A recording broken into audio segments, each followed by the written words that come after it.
Welcome to The Explainer. Today, we're diving into a genuinely fascinating topic.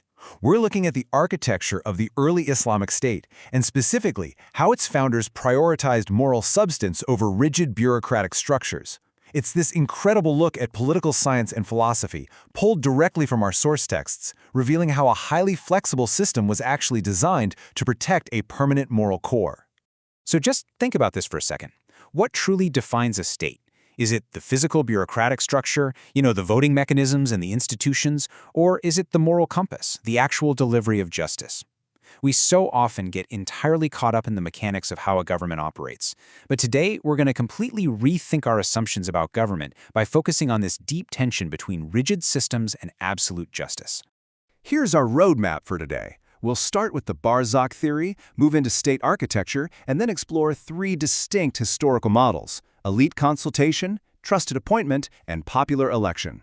Finally, we'll wrap up with the enduring moral essence. Section 1. The Barzakh Theory.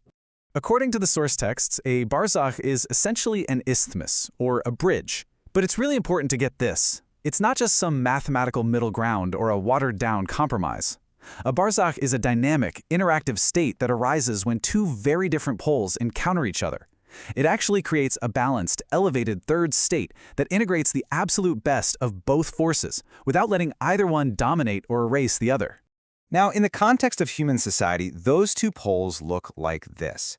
On one side, you have the material pole. This is the form, the bureaucratic structures, the systems, the physical laws, basically the mechanics of how things run. On the exact opposite side, you have the spiritual pole. This is the content, right? The inner conviction, the morals, and above all, absolute justice. The Barzakh theory argues that a healthy system has to perfectly balance both. The material mechanics must always serve to uphold the spiritual justice. Moving on to Section 2. State Architecture. The source material points to a very specific verse to establish the spiritual content of the state. It says, "You who believe, be staunch upholders of absolute justice, witnesses for the sake of Allah, even against yourselves or your parents and relatives." This right here is the non-negotiable anchor. Absolute justice is the spiritual core. Frankly, no matter what the government looks like, if it isn't delivering this exact standard of justice, it's failing its entire purpose. And because that moral core is so incredibly strict, the physical mechanics surrounding it are actually remarkably fluid. In Islamic governance, the material form is highly adaptable. You see, the goal is never to just blindly copy and paste a specific 7th century format or rigid system. The goal is to preserve the spiritual content of justice and consultation, which is known as shura.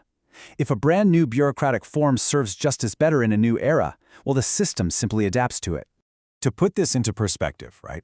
After the passing of the Prophet, we see 3 successive leaders, or caliphs, chosen in 3 radically different ways over an incredibly short period of time. First, an elite consultation, then a direct appointment, and finally, a popular vote. Let's really examine how each model completely changed the material form, while fiercely guarding that spiritual content. Section 3. Model 1. Elite consultation.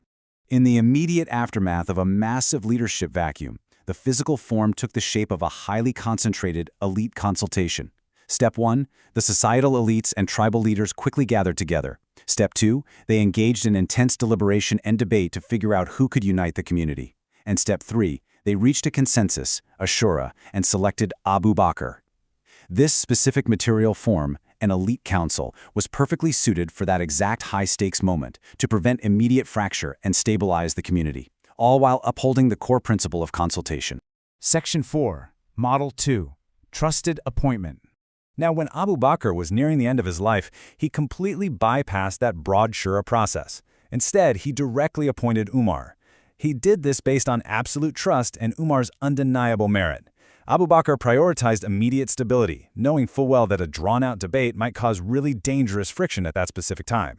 So the material form completely shifted, right? From a council consensus to a direct executive appointment. Yet the spiritual content, ensuring a highly capable, just leader took the helm, was perfectly maintained. Section 5. Model 3. Popular Election. After Umar, the system adapted once again. Step 1, a dedicated council of potential candidates was formed. But Step 2 is the real game changer here. A broad public consultation was conducted across the entire city of Medina. They didn't just ask the elites, they went straight to the general public. Step 3, Uthman was selected through what essentially amounted to a general popular election. The material form had now rapidly expanded into a much broader democratic process. 15 or 18. According to historical texts, this wasn't just some random, informal poll. This number actually represents the legal voting age at the time. While there is some historical debate on whether the legal age was 15 or 18 years old, the really fascinating fact remains that there was a formalized civic threshold. Any citizen in Medina above this age was eligible to participate in this historic selection process. But what is truly groundbreaking about this event is who was casting those votes. The sources specifically highlight that Aisha, who was a brilliant, highly educated scholar, a poet, and a jurist, actively participated and voted for Uthman. The texts note that this was the first historically recorded vote where women, alongside all members of the society who met that legal age requirement, actively participated in choosing the head of state. It's absolutely a stunning evolution in the material mechanics of voting. Section 6. The enduring moral essence. So, the absolutely crucial point to take away is this. The material form of the state, the actual mechanics of how a leader was chosen, changed 3 times in rapid succession. It went from elite consensus to direct appointment to a general public election that included women. But the spiritual content, that unwavering commitment to absolute justice, consultation, and moral rights, it never wavered. The architecture of the state proves that flexibility in bureaucratic form isn't a weakness, it's actually a profound strength, as long as the moral core is preserved. It's literally meant to be dynamic. I want to leave you with this provocative thought. In our modern political systems today, are we way too focused on the material mechanics of our governments at the total expense of their spiritual content? Do we just obsess over the form of our institutions while completely losing sight of the absolute justice they are supposed to deliver? It's a really powerful question to reflect on, taking a 7th century lesson on the Barzakh theory and applying it directly to our civic duties today. Thank you so much for joining me on this explainer. Keep asking great questions, and I'll see you next time.